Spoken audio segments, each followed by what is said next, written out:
happening? Are we gonna die? Just tell them I have children. Like, I have babies, I have a husband, I have a family. Like, I have to get home. On the night of October 2nd, 2016, one of the world's most famous celebrities was robbed at gunpoint in the heart of Paris.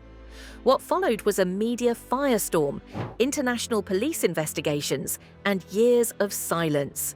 But in 2025, nearly a decade later, the case has finally seen justice. This is the story of Kim Kardashian's Paris robbery.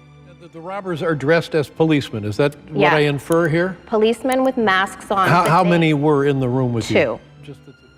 What happened, who was responsible, and how the ordeal changed her life forever. It was Fashion Week in Paris, and Kim Kardashian was staying at the luxurious Hotel de Portales, a discreet residence-style hotel favored by A-listers like Jay-Z and Madonna for its privacy. Kim had posted Instagram stories throughout the day, showcasing her jewelry, including her 20-carat Lorraine Schwartz diamond engagement ring from Kanye West. These social media posts would later be cited as a critical factor in the planning of the crime. Showing off my new diamond ring. Kanye got me this 20-carat diamond ring, and I brought all of my jewels, everything I possibly had, to Paris. On that fateful night, Kim was alone in her suite. Her longtime bodyguard, Pascal Duvier, had stepped out with her sisters Kendall Jenner and Kourtney Kardashian, who were partying nearby at Lark nightclub. At approximately 2:30 a.m., 5 masked men disguised as French police officers arrived at the building's entrance. They overpowered the concierge, tied him up at gunpoint, and forced him to lead them directly to Kim's private apartment. The gang had meticulously studied the layout of the building and knew exactly which unit was hers. They stormed in and found Kim in a bathrobe. She tried to call her bodyguard, but was quickly overpowered. Speaking in broken English, they shouted for "ring, ring," pointing to her finger. She was bound at the wrists and ankles with zip ties, gagged and placed in the marble bathtub. One man reportedly duct-taped her mouth and held a gun to her temple. Kim later confessed in interviews that she genuinely believed she was moments away from being raped or murdered. The robbers looted over $10 million worth of jewelry, including the $4 million diamond ring and a jewelry box with sentimental pieces. They made their getaway on foot and bicycles, leaving Kim physically unharmed but emotionally shattered. It was one of the largest heists targeting a celebrity in modern history, and it instantly made global headlines. The incident sent shockwaves across the globe. Within hours, the Hotel de Portales was swarmed with paparazzi, journalists, and police. Paris Fashion Week, typically a glamorous affair, was overshadowed by fear and disbelief. The Kardashian family swiftly flew out of Paris on a private jet, visibly shaken. Kim, emotionally devastated, went into seclusion. For months, Kim remained silent. She disappeared from social media completely, an uncharacteristic move for one of the most followed celebrities in the world. Her fans, accustomed to daily posts and curated updates, were left in a state of concern. When she finally returned, it wasn't with selfies or fashion. Her tone was somber, her aesthetic stripped down, and her vulnerability on full display. Speculation soon followed. Some skeptics accused her of staging the robbery for publicity, especially given the absence of physical injuries and the timing with her new projects. But these rumors were quickly dismissed as offensive and baseless. French authorities were crystal clear. This was a real, violent, and highly orchestrated attack. A spokesperson for the French police even stated that Kim was clearly the victim of an armed robbery committed with extreme violence. The robbery exposed deep flaws in hotel and celebrity security. The Hotel de Portales, despite catering to ultra-wealthy guests, had no armed security presence at the time. The suspects had entered the property without firing a single shot, using intimidation and fake police attire to manipulate their way inside. The fact that one of the world's most famous women could be robbed at gunpoint in a luxury Paris residence was a sobering wake-up call. The concierge, who was initially questioned but quickly cleared, was traumatized. He later recounted that he was tied up and held at gunpoint while the robbers carried out the heist upstairs.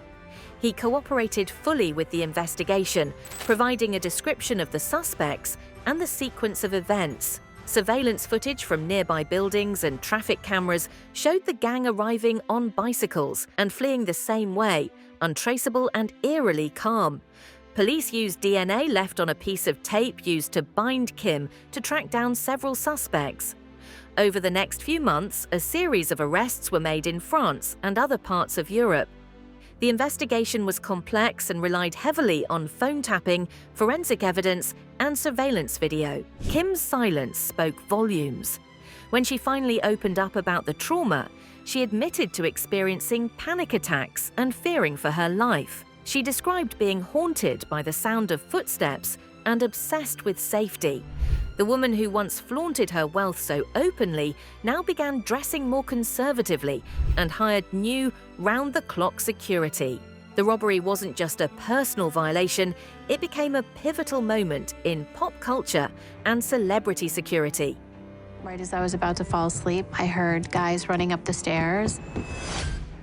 It forced influencers, celebrities, and the public to reconsider the risks of oversharing online.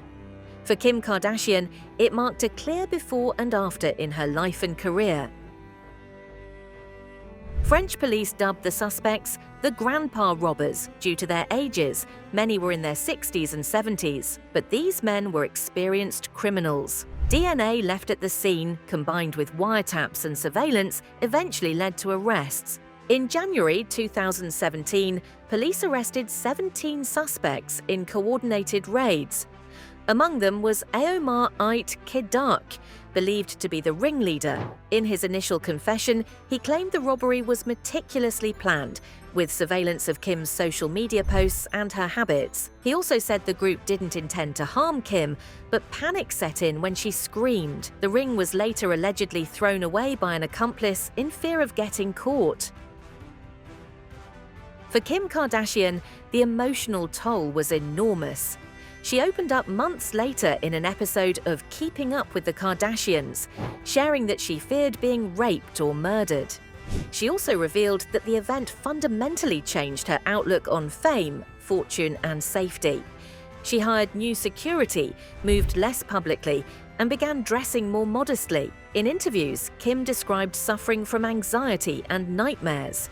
She became more involved in advocacy, including criminal justice reform, which many believe was partly motivated by her experience with the legal system. Fast forward to 2025. Nearly 9 years after the incident, the long-awaited trial began in Paris on April 28th. Kim Kardashian flew to France to testify on May 13th, describing the night in painful, vivid detail. Her testimony was emotional but composed, painting a clear picture of the terror she experienced and the lasting trauma it caused.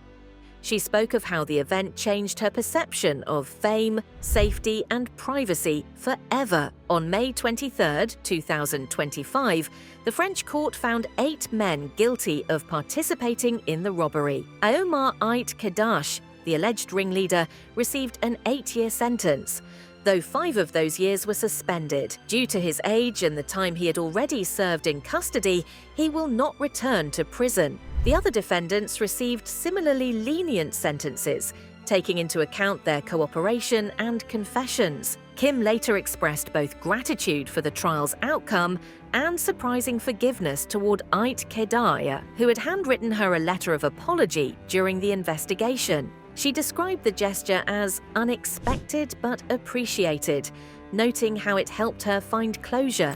Despite everything, she emphasized her continued advocacy for justice reform and her belief that healing requires accountability, not just punishment. I've ever been through in my entire life just thinking that, you're about to die. The trial marked the end of a dark chapter in her life, but also a moment of growth, reflection, and renewed purpose. Public opinion on Kim Kardashian shifted after the robbery. Many previously critical of her fame and fortune began to empathize with her vulnerability. The incident became a turning point in how the media covered celebrity safety. The trial's conclusion in 2025 reminded the world that trauma leaves deep scars, no matter how rich or famous someone is. Kim's decision to forgive, speak out, and use her platform for change resonated with many. Critics of the justice system questioned the leniency of the sentences. However, supporters of reform pointed to Kim's advocacy as an example of compassion in action. From glamour to horror, silence to justice, Kim Kardashian's Paris robbery was more than a crime. It was a wake-up call about privacy, fame, and resilience. In choosing to testify, forgive, and heal, Kim showed the world that even in the darkest of moments, there's room for growth and purpose. This has been the story of the Paris robbery, one of the most high-profile heists of the decade. If you found this story compelling, don't forget to like, comment, and subscribe for more true crime and celebrity case breakdowns.